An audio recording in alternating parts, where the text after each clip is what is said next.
All right, welcome back. We're rolling this week. Busy week. Lots of coaches, lots of different people on. Um, we're excited to talk to Coach Juwan Lewis today from Alabama State, running back coach and recruiting coordinator there. Also, as Coach D had mentioned to me, I think a couple of days ago, listed as a top 30 fastest rising coaches in the industry. 30 under 30, baby. Yeah, 30 under 30. So he's one of Must those be young nice. guys. Must be nice. Are you? What would you? What would you be? A 40 under 40? I don't know. Yeah. 30 keep it, hey, 35 to 40 rate. Is there like something we could market it that way, like right in the middle type of like I don't know. I'm the 50 land. I don't think they even do that for people like that anymore. They're At just that like, point, those guys are you're retired. just old and you're Like, working those your guys way are out. done. Like those guys. No, coach came before he got to Alabama's State. I think he's recently there. He was at Davenport, and he did a great job there. He really is rising up faster the ranks, and so we're super excited to talk to him about a bunch of different things. And I've actually seen Alabama State Stadium years ago. I was in I believe it's in Montgomery and or outside Montgomery, and I was there because the guy who was in charge of all the sports stuff was trying to bring an event we had there. He had a son that actually played there, and so they got a really big stadium there. I think I want to say it's like 17 or 20,000. It's a big stadium, like brand new, and yeah, really nice. So let's bring Coach on and talk some more. Coach, welcome to the podcast. Great to have you on. I appreciate you guys having me on, man. Fired up. I appreciate the intro. There's not We too do many, our best with our intros, Coach. not too many people who get the opportunity to be amongst a lot of great coaches in a barrage and variety of ways. So I thank the University of Mount Union for giving me my start. Hiram College for teaching me some things, as well as the University of Findlay. Got a lot of love for Coach Corey Allen, Rob Keys that brought me in. Coach Sparky McHugh and him and I just talked yesterday. We talk a lot. He did a lot of great things. I had a lot of, I consider Davenport family, just as much as Alabama State, because I'm with them. And, here we are, Coach Eddie Robinson going into his third year. Year two, he brought me in. We had some turnover here. But I would say, Coach Chris Barnett, Coach Jonathan Carr, Coach Christopher Brown, Coach William Glover Amp, Assad, my assistant in my room, John Paisley, all of them are doing a great job. Um, and I trust them, and I can't wait to go to war with them this year.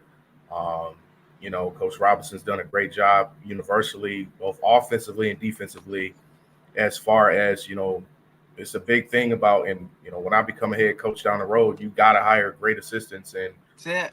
we've done, he's done a tremendous job, and I'm not to my own horn. He even has, head coaches on the staff, being Terry Sims. I call him a legend. He hates when I call him that, but it's just the respect. We've had some past D coordinators like Coach Middleton on the defense, helping out with Coach Ryan Lewis, and he's done an excellent job along with our liaison, James Williams, Billy Gresham. Ronnie Scott just got here in the spring, and he's taken over by storm. Derek Brown's our quality control. All these guys have done a great job, but, that's enough for the defense. I'm going to highlight the offense no matter what. Those are my guys right there. So. Yeah, and Alabama State's obviously SWAC conference school, correct? Yes. Yep. And it's a place like I said, I've actually been to the stadium. I've seen some of the things that they're really trying to do, and this was several years back. This is before Coach Robinson got in there. But it's first of all that community over there is a great community. So there's a lot of things. I always thought that's one of the places that really was kind of like a sleeping giant, within the SWAC, and really could. And they've had a lot of great seasons, but to be able to be like a perennial power, I think that's a place that like has the ability to really do that, and I think that's what's exciting about it. There, talk a little bit about kind of. So you started to touch on your career, like yourself as a player. You're a really accomplished player, and then your kind of foray into coaching and how you got to Alabama State.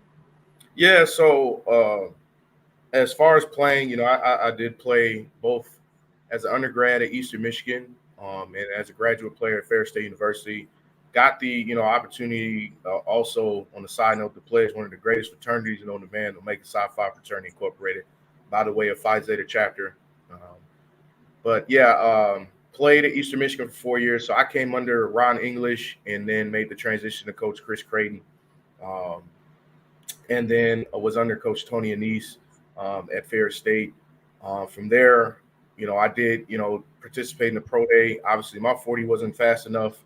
Happens to the best of us, bro. My 40 wasn't fast enough on that day. But then the crazy thing is, I go out a month later and had a workout with the Winnipeg Blue Bombers around the 4.50. So I wish they were just there. I wish the NFL was there on that day. But sometimes those chips, bro, they fall the right way for you because, like, you look at what you're doing now. Had that been different, like, you wouldn't have had the opportunity that you have now. So no doubt. So from there, for the longest, I said I'm not playing arena. I'm at least try to get to the CFL, and obviously the CFL. No knock against them. I got some great friends there. Totally They're doing some great things. Coach Hogan, Coach Vintel with Saskatchewan, but I got to a playing date with Saskatchewan. They let me, they cut me. It's a mini camp within the state, so they cut me. And I got to a point, I'm like, all right, I'm gonna keep doing these workouts, or I can actually go play football and get some film. So from there, I was a mid-year signed with the Duke City Gladiators out of Albuquerque, New Mexico. They were in the CIF at the time when I signed with them. Fell in love with it. As much as I knocked it, it actually made me a complete player. As much as I knocked it, because you got to be able to move in the phone booth. Yeah, you do. You got to be able to move in the phone booth. So got there mid-season. Everything went well. We ended up going 13-2 that year, and we ended up winning the first national championship in franchise history of the ball club. So it was great. That was the furthest I've ever been away from home. Crazy place like Albuquerque, New Mexico. I had so much fun, learned a lot. Wow. So I'm going into my first off season as a professional athlete. I made a little money, bought myself a Benz, and I'm feeling myself. My little brother, Kari Wilcox, who I'll always commend to get me in the profession. He says, "All right, man, you're in the off season now. What are you going to do?" I said, "I'm about to finish up my master's degree, train, and get ready to do it all over again." He said, "You ever thought about coaching?" I said, "Have you ever thought about coaching?" I'm not coaching, man. I just got done playing. He said, "Man, just do me a favor. You'll still be able to train. You'll still be able to do everything you want to do, but just, give coaching, a try, this off season." And it took, multiple conversations. So I ended up having a conversation with Coach Vince Karras, who allowed me the opportunity to come in and be an assistant running back coach. And obviously Mount Union's staff is huge for D3. Yeah, they're a little different. So he brought me in. I ultimately, man, I fell in love with coaching. I fell in love with it.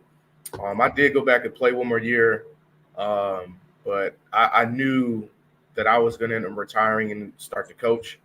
So obviously we went to play in the national championship. We lost to Mary Hardin Baylor in 2018.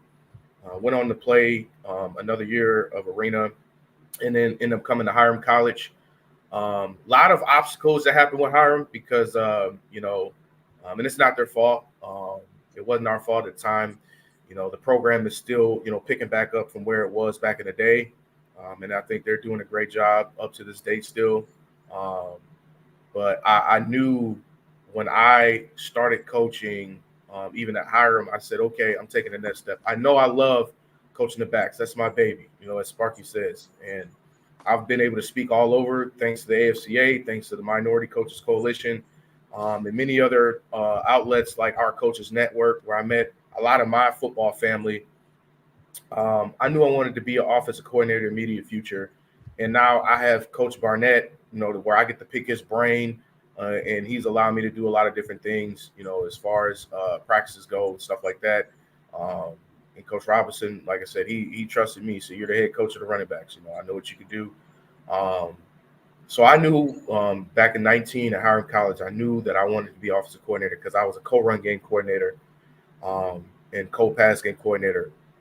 So Moving up, I had to take it. I wanted to take that chance. I didn't want to get labeled, at a certain level. So I wanted to continue to rise. And Coach Allen, called me during the COVID, on the back end of COVID, and gave me the opportunity to come in. Him and Coach Rob Keys gave me the opportunity to come in to become the running back coach there. Having my own room still. We did a lot of great things. Had a freshman that was the co-freshman running back of the year in the GMAC, two to three additional first team all conference guys. It was a short stint because after that, Coach Sparky McEwen, most people don't know, Sparky was the receiver coach when I was at Ferris. So he texted me randomly. He said, what do you got going? What are you doing? And next thing you know, I'm there for 2 years as the running back coach and high school recruiting coordinator. Fell in love with it. We made history. I had a running back that broke a rushing yard per carry record. We set a unit record against California or Lincoln University in Cali, where we had 7 touchdowns from, I think, 3 or 4 different running backs within that one game. Had some first team, second team, all conference guys.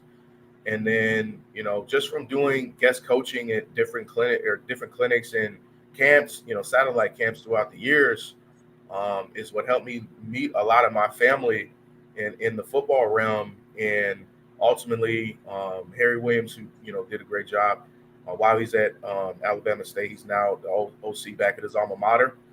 So I wish him the best of luck and everything.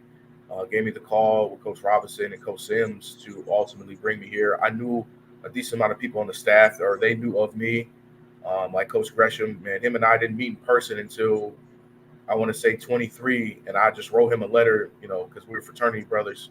And I wrote him a letter, and he kind of kept up with me. I kept up with him.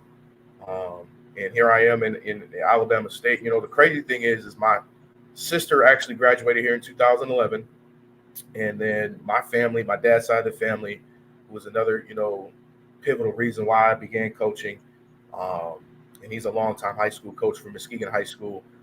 My dad's side of the family lives in Atlanta, Georgia currently. So here we are, man, going into year 7 this year. All works out. Yes, sir. Yeah, and that's awesome. And Coach Robinson's really beginning to take the program to the next level.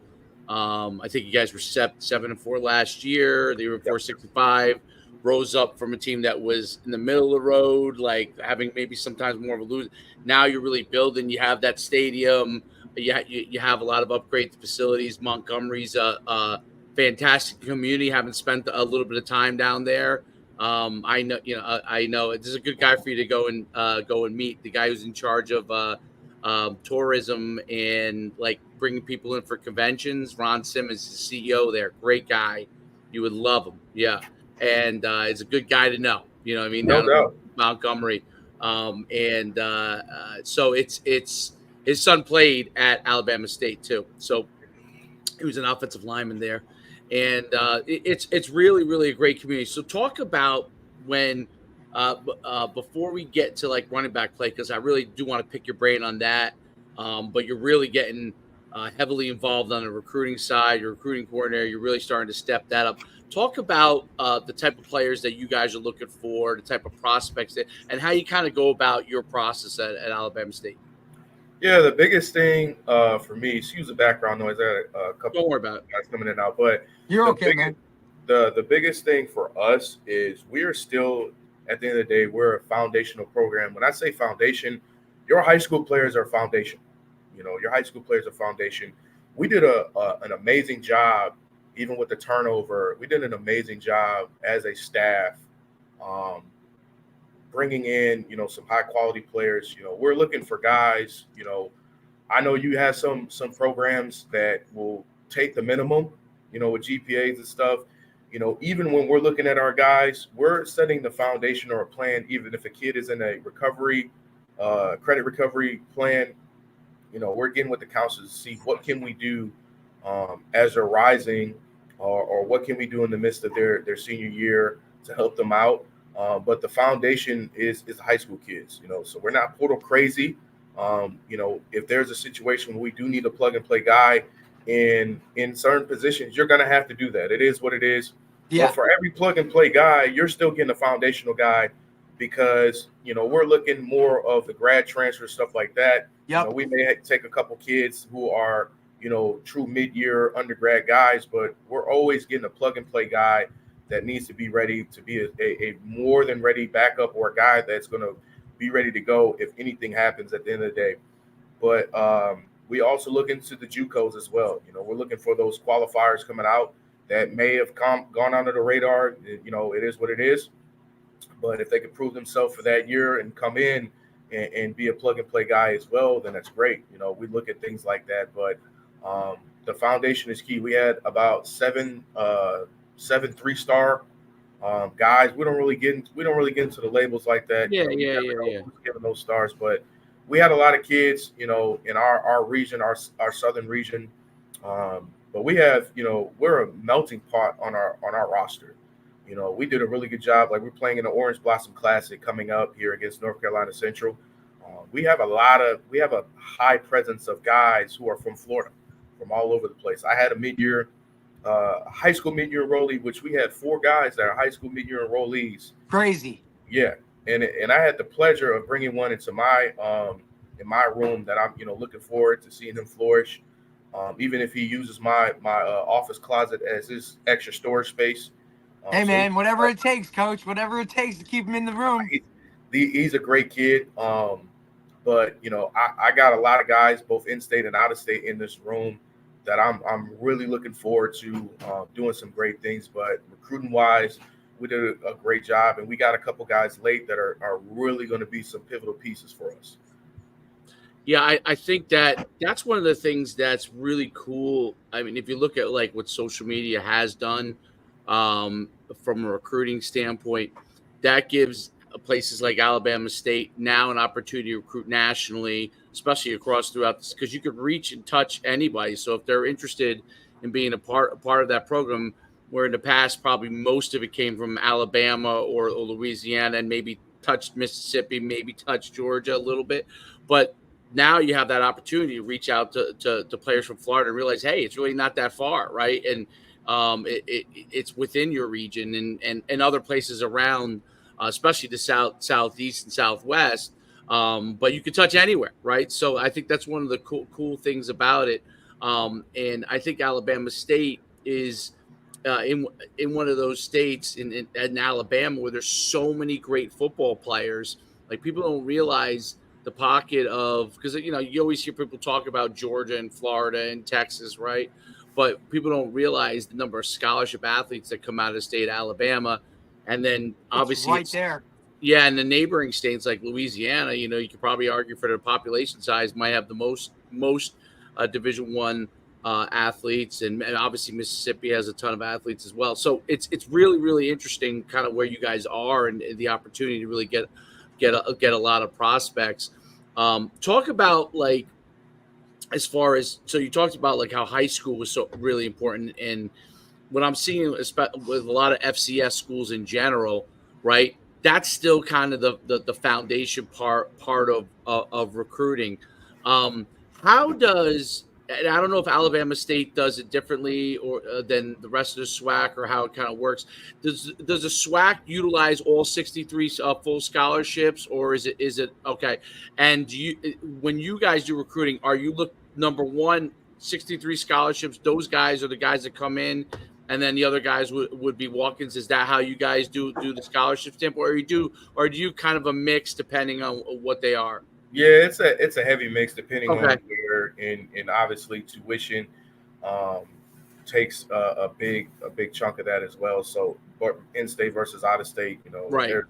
Obviously every university has their own different nuances, but I would say for the entire conference, you have your fulls, you have your partials, you have your different promises that are in-state, Birmingham promises, and even when I was in Michigan, coaching. A lot of the state schools or public schools had what you call the Motor City Promise or the Kalamazoo Promise, where guys, the school pays for the tuition and you're paying for X, Y, and Z. So there's many different ways where you get guys to things like stuff like that. obviously FBS is like if you're a fool, you're a fool. If you're a walk-on, Right, you're a right. walk-on. Right. FCS, the Division One FCS, has different ways where you can kind of maneuver around it where Yeah. families are happy and the program is still happy where you're not exceeding your resources, as I'll say. Correct. So it's a great thing. And I tell you what, even as recruiting, high school, I say on top of that, between high school and mid-year, our strength staff does a great job too because they're finding guys as well. They've all been different places. So Coach Kerry Thompson's been a million places. Coach Portis has been a million different places. That's my workout partner. He's actually sent me a couple guys as well. Coach Irv, who's doing the Bill Walsh strength conditioning portion, he's with the Titans right now. So That's awesome. Everyone is, has really contributed to the program to where we are, along with having just a great universal staff and administration, and with the strength staff helping out as well. They're able to really mold who we're bringing in from a strength conditioning perspective, knowing exactly what these guys need to be successful in the field from a preventative perspective, from a conditioning perspective, from a strength perspective. So universally, man, everybody is chipping in, man. So we do a great job here. And that's what you need to be successful is you need to have everybody aligned. You need to have everybody, all going in the same direction, whether it be strength staff, other coaches. Like we're all about, compete in offense, defense. But at the end of the day, like we're all one team. And, for anybody watching that really doesn't understand college football on that level, the strength staff spends way more time with players than individual coaches, right? Like that's like that bond between those two is just on a different level, so everybody has to be aligned, ready to go in the same direction in order to be succcessful. So I'll take it even a step further. Our President Ross, Dr. Cable, our AD and our assistant AD, Cyrus Russ, they even do an amazing job just for the fact that they believe in our vision. And this last class that we brought in, they were more than thankful. Always us bringing in great high character student athletes. So I can't let this this interview go without me saying thank you to President Ross, who was a Michigander, and two of our SWAC's very own, Dr. Cable and Assistant AD Ross. As well as our compliance department as well, is doing a great job, and academically our academic department too. So they make our job, they make the vision happen at the end of the day. Right. No Right. doubt. Because if you don't have that from the top, like you're not getting anything done. I don't care, how good of a coach you are. I don't care what players you bring in. If those guys that are literally calling the shots, up top, if they're not in line with what you got with what the vision of the program is, you're swimming upstream, and that current just keeps getting harder and harder, right? I mean, No doubt. definitely. And you have a big name coach, right? Obviously, Yeah, you do. Yeah, Eddie Robinson Jr. Like, I mean, as far as name goes, I'm sure that helps you walk into any door. Obviously, he's son of arguably one of the top 3 or 4 head coaches of all time in college football, Eddie Robinson Sr. So it's an amazing thing that you guys have going on, and obviously he has his own identity too, so which is really cool. Like, he takes all the things that he's learned, and he has his own identity, and he brings his own identity to the program as well. So, which I think is really good. And he ain't afraid to show a little something different. No, he's right? not. I like that. The fire. I love it. He is swag. So one thing. He is swag. He is swag. So one thing, because a lot of people get it mixed up. Eddie Robinson, our head coach, Eddie Robinson Jr., he is in no relation to the great Eddie Robinson. However, interesting. I didn't know that. I did not know that. Yeah, a lot of people get it mixed up. They do. Yeah, so but he's I never realized that. I never realized that. 2 people that he highlights a lot on why he got into coaching. Yeah. That is Houston Markham Jr., who was one of his longtime coaches, um, and Coach Eddie Robinson. Yeah, He's a pivotal piece amongst a lot of other people who have contributed to of course. college football. But no, it's okay because everybody mixes it up. But I Maybe will tell you though, like, and you kind of and he look at it played too, in the though, like, NFL just as the well, name, Eddie right? Robinson Jr., right? Didn't he? That's what I Yes. thought. Yeah. So even people up top there have gotten it like, oh man, my bad. Everybody's made that mistake, and he just Right. laughs it off. I never But realized that. but even going forward, right? Like even like with that being said or whatever, like you talk about him, like one of his mentors, right? One of the reasons he got into this whole thing was Eddie Robinson Sr., right? And like Yes. when we talk SWAC, like there's no way you can even have a conversation without talking about Eddie Robinson Sr. and what Correct. he did for the entire, the conference and everything of that nature. It all just goes hand in hand, no matter what. But Right. like your head coach obviously made headlines for going back and forth with Dion and whatnot.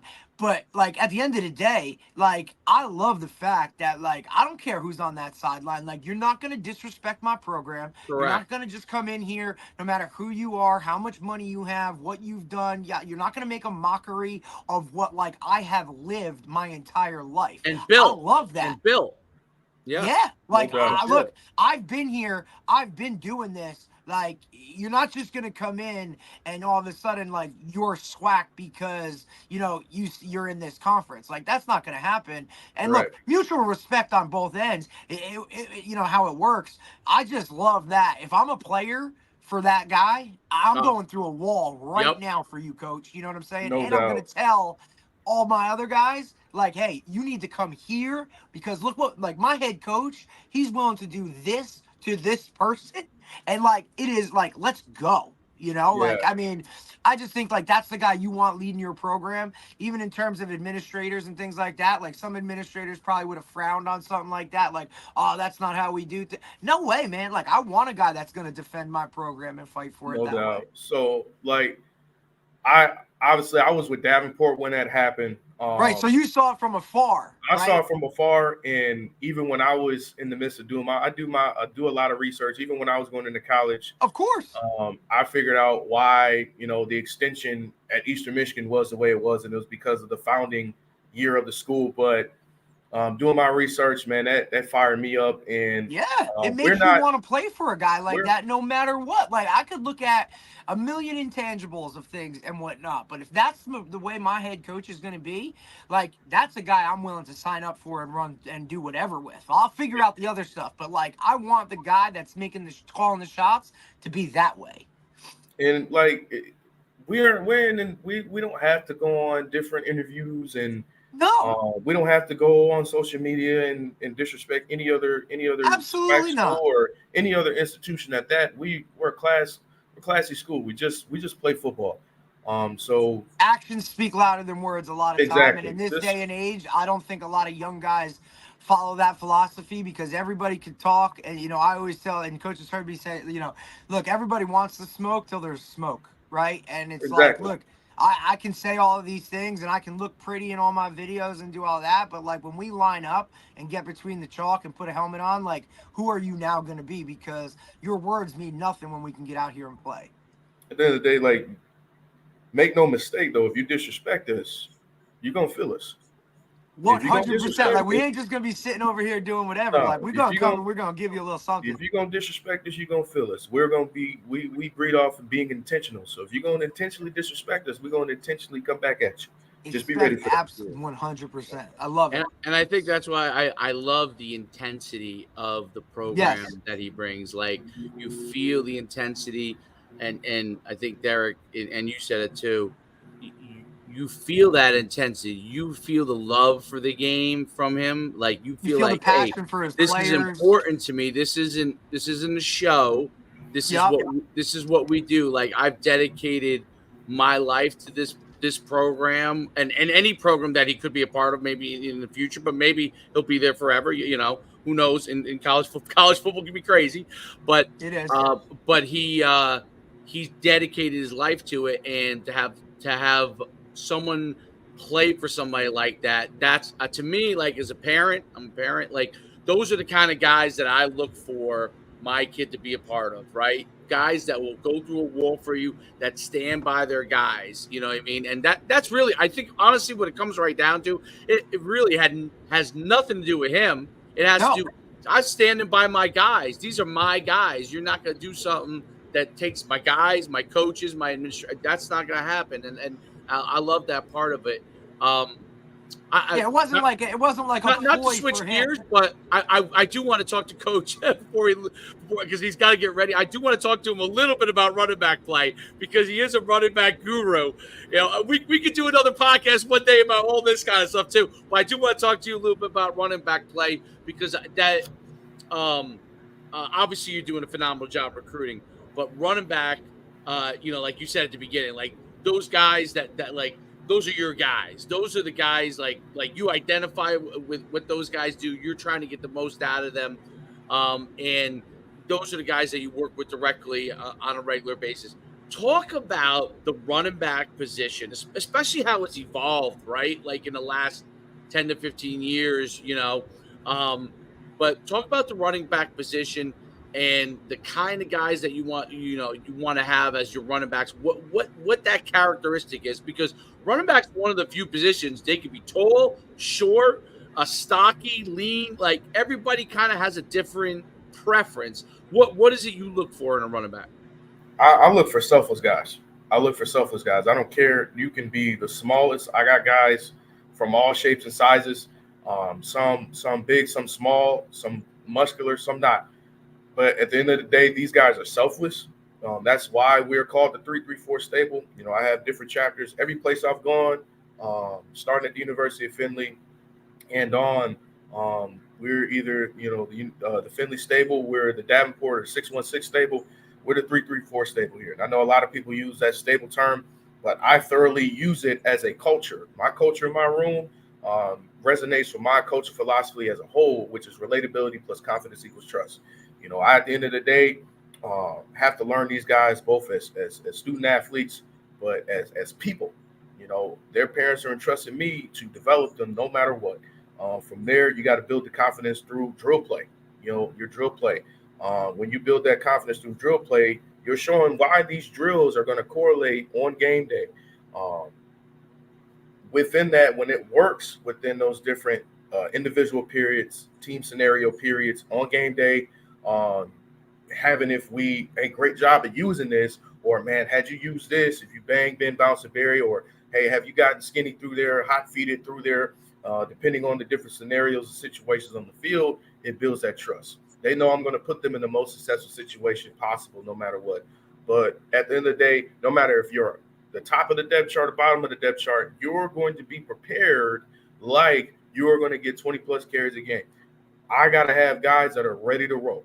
And I trust every person. These guys have come from different backgrounds, different stories. If we had more time, the list goes on of what these guys can contribute to the game. But you got to have complete backs. So I'm looking for a complete back, a guy who's not afraid to run in between the tackles, to trust their speed in open field, to be able to catch, but mainly be able to block. What do you do without the football? All right, what do you do without the football? You got to be able to enforce the finish without the ball. Okay, you got to be a guy that is on his P's and Q's in pass protection, no matter if it's full slide versus pass slide, man side. All right, you got to be that guy to be able to ID and scan defenses. I build intelligence in the room. I build intelligence. I work off the IQ that you already had. Some guys come from scratch. Some guys know a lot of great things, and that's no knock to whatever program they came from. But at the end of the day, you're going to be a complete back because I'm the head coach of this room. Okay, I'm the head coach of this room. So I'm looking for guys who are just overall trusting within their ability and trusting me to build off what they have. All right. And I tell my guys, don't be anybody else but yourself. Okay. That's it, man. If you're a 5'11", 225-pound back, don't try to be Reggie Bush. You need to be Marshawn Lynch. You need to be Bo Jackson. You need to be Adrian Peterson. You need to be, the list goes on. All right. The same thing. I like when the smaller backs, my in-space guys, my tweener guys are able to look at physical backs, because some of these guys, though they're small, they're very burly. Right. So I can trust them in between the tackles just as much as in space, and they trust their speed. All right. We have a little thing we enforce the finish. You got to enforce the finish in all phases. Doesn't matter. enforce the finish on runs, enforce the finish in pass pro, enforcing the finish on catches, then enforcing the finish and chasing the play. All right, chase the play. And we universally as an offense do a great job at that. So those are the guys that I have in my room, and we have a family culture. It's not, hey, I'm better than you, I'm this, I'm that. It's not, if he gets a first down, we all got a first down. If he messed up, that's okay. We're all going to correct it, no matter what. We have a selfless room, a very humbling room, man. And shoot, I love them for trusting me to make and teach life through the game. Yeah, absolutely. Do you like to use, like, from at least from a tailback standpoint, do you like to use two backs in a game? Like, how do you kind of enjoy, rotating? Because in the old days, right? I mean, before when I was young, like, you had the one back carry the ball. Now there's some teams that still do that, but most kind of have two guys, right? That are their main guys, and they make sure they it might be a 60-40, 70-30, but there's two guys that they rely on. What's kind of your philosophy with that, with the backs? Well, the biggest thing for me is I preach and teach versatility so I can get more guys on the field. You're obviously going to travel more than two backs. So everybody has to be good at something, and you have to embrace your role. So these guys embrace their roles, whether my route runners, my in space guys. When I get the two back, I can have a big, little, big, big, or little, little. That way, being multiple personnels and multiple formations allows me to be have my hand in multiple backs and still be able to get multiple carries with certain guys, putting the ball in the right hands of guys and keeping the guy. If a guy's hot, man, you hot, man. Hey, coach, he's hot. That's it. It is what it is. But you're not, back in the day, you had really burly backs like the Eddie Georges, where they sustained being that one back, or even Bo Jackson's, where you're sustaining, and even Walter Payton's. Those shots that you're just taking on the regular. Now, over time, man, as football evolves, you can't just grind one guy into the ground. You gotta be ready for having multiple situations or anything that happens, but you also got to be ready for the fourth quarter. You got to be ready for the fourth quarter. So you got to use multiple backs. As what I learned as a young coach coming up, and I'm still considered young. I'm only going into year 7. Some guys, I'm coaching with some guys who've been in it for 15 plus years. Great, and we all learn and teach off of each other. But versatility is key. Versatility is key, and obviously, when you watch my drill tapes and how I develop guys, I'm showing an indie phase. I'm showing you're showing it all. You're not hiding much, Coach. And I respect that as a high school coach myself and whatnot. Like, your openness to kind of let everybody know kind of what you do and how you do it. You know what I mean? I think that for us guys, like, I respect that more. And now, when I'm looking to send guys certain places, I'm gonna say, hey, Coach Lewis at Alabama State, right? Like, you see what he does, so I want you to go that way. So the biggest thing too that I show is, how is this drill used at the next level? Right. How is it used at the next level? And 2, I'm not going to be that coach that is going to hide my good stuff. No, absolutely not. Why would you do that? I don't understand why guys do that anyway. Like, why would you?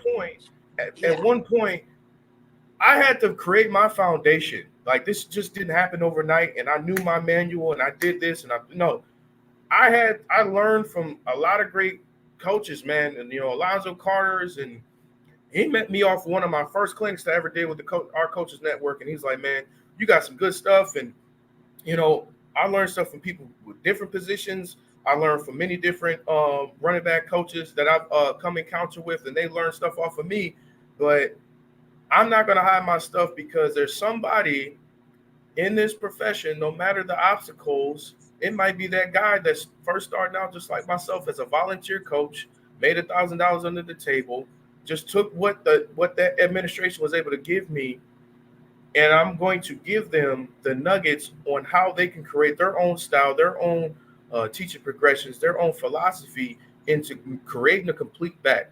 Even when I become a coordinator in the immediate future, I'm still going to coach the running backs. You're not going to let me give up my baby, but let me give you nuggets. Let me give you what I've learned. Let me give you what I did as a player, because there's not too many running back coaches in today's age that have played the position, let alone as coaching the position at a high level. And it doesn't matter what level you are. There's some great players at the D3, D2, D1 FCS, and FBS. Everybody's taking everybody. It's like the waiver wire nowadays. So that's what it is. It's open. It's free agency, man. It really is. It's guys are out there just pipping and grabbing and doing whatever, and it's like it's just what it is. And when you're starting out at the D3 level, you're grinding. You're grinding, man. You're grinding. So I took an approach of being a sponge, and learning from other guys, and then putting my own spill on what I experienced and what my RBIs experienced playing at the FBS and FCS level myself. And I want to give those nuggets to the next person. Don't be afraid to hit me up. Don't be afraid to take my stuff. Take it. Take exactly how I coached it. If you got to put a little, it's a sense of I've always felt a certain sense of pride or whatever when guys steal my stuff. Like, even if they're doing it like whatever, like to me, that's humbling, right? Like, okay, my stuff was obviously good enough that you felt the need to go and take it. So I've always been an open book with it. I also am under the impression that, like, hey man, if I'm that good, it shouldn't matter whether you know exactly what we're doing or what we're going or how we're training or doing all that other stuff. Like, try and do what we do, because I just know that for me as a coach, my moxie, my approach to things, like, it's always going to be a little bit different. And then those guys will take that from me, and then you go put your own spin on it if you want to take my stuff. It's a set, you just feel a certain type of way when guys do that. Football is all stolen anyway. That's all what it is. Everybody's taking stuff from everybody and then put their other own than spin whoever on it. may have started football way back in 18 whatever. But it's all stolen and taken, and it's all. And the word I like to use is it's an evolution of drills. Like, people are evolving drills, evolving schemes, evolving things. So you're taking principles from something you see that you like, and then you said it, Derek, put your spin on it, and that makes it more of your own, right? And I think that's why not take, especially in football, why not take something from something that has been successful, and you say, I can enhance this. And when you enhance it, and that's the great thing about you putting out your stuff, you're putting out, hey, this is how I do it. And then you might see what you do and say, you know what, I really like this, but I want to do this way. Or you have to adapt it to the level that you're coaching, the right? level Like you're at. Coach, what you're doing at Alabama State, I'm not going to be able to do that on a regular basis with like my high school guys, right? So you got to kind of adapt it to your levels, but at the same time, hey, this is what we do. This is what those guys at that level are doing. You can be as successful doing that. Exactly. And then, like, I get the privilege of knowing guys like, Coach Gillespie at Alabama, where, we've taken stuff off each other, Coach Keenan Halls, Coach, Larry Warner's, these are guys that I would. Your name dropping now, Coach. Your name dropping. I have no problem with it, because there's things that they've taught me, that there's things that I've been able to give to them that they've asked questions and been intrigued about. And that's awesome. Those guys have ultimately done a great job. But two, me putting that stuff on social media, there's one thing to oversell yourself. And I know some older coaches that hire and fire, but there's some older coaches that are in positions that hire and fire, but they understand now that we're in the era of social media. Absolutely. This is what it is, man. Adapt or die. If I'm bringing a running back in, I want them to know how I develop guys. And two, a lot of the stuff that I put on social media is the reason why I've been able to speak at the AFCA, our coaches network. It's the reason why I've been able to meet so many great coaches, and they become my friends and family. I've met a lot of people, some people I've coached with, and I told them strictly, because I'm a genuine person, like, man, we'll never not be friends. But I've met people along the way where we pick each other's brains and we become family. I send texts all the time to people, both in the RB position, out of the RB position, head coaches, pro coaches, all that. And it's only out of love, but they met me through what I've put on social media. And I don't get to the point where it's like I'm posting, hey man, I just took 2 steps down the hall. Like, no, I'm not doing that. I'm posting nuggets so people can take from high school levels to college. Just it's quality over it's quality. Yes, it is. Quality because you can post something every single day, but at the end of the day, like, what are we really taking from it, and what is it really helping me with? I get it. Absolutely. It's a great approach, Coach. Absolutely. I think the biggest thing that you could take out of it too is, hey, number one, you're helping others get better, whether it's athletes or coaches. And then number two, listen, by showcasing what you do, you're helping your career as well. It's what you spoke, you said, because listen, they can see without ever having to meet you, they can Right. actually It's your see what resume. you do. You're presenting You're doing part a of your resume. presentation.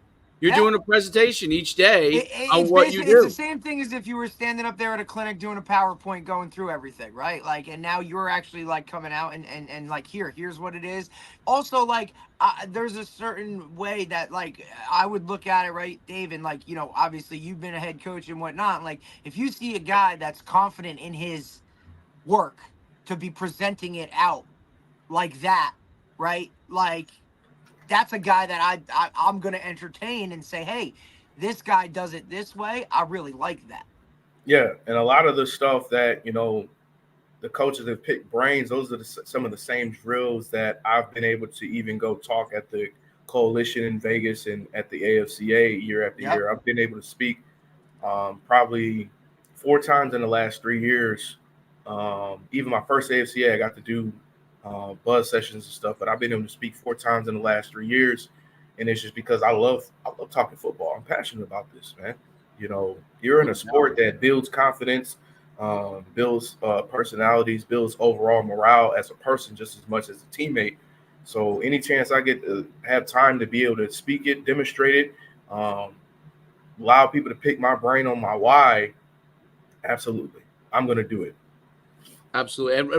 And the positions to me, like the running back is number one on where you could develop them with drills, probably more than any other position. But I always think of running back, offensive line, defensive line, because the drills are you can architect drills that are very similar to the game situations for them, things that they're going to have to deal with in those three positions more than anywhere else, because wide receiver has to run down the field to have a DB cover him, in order to really get a full simulation. What is DB? Same thing. He's got to have get a full simulation. A linebacker has to see all the pieces move.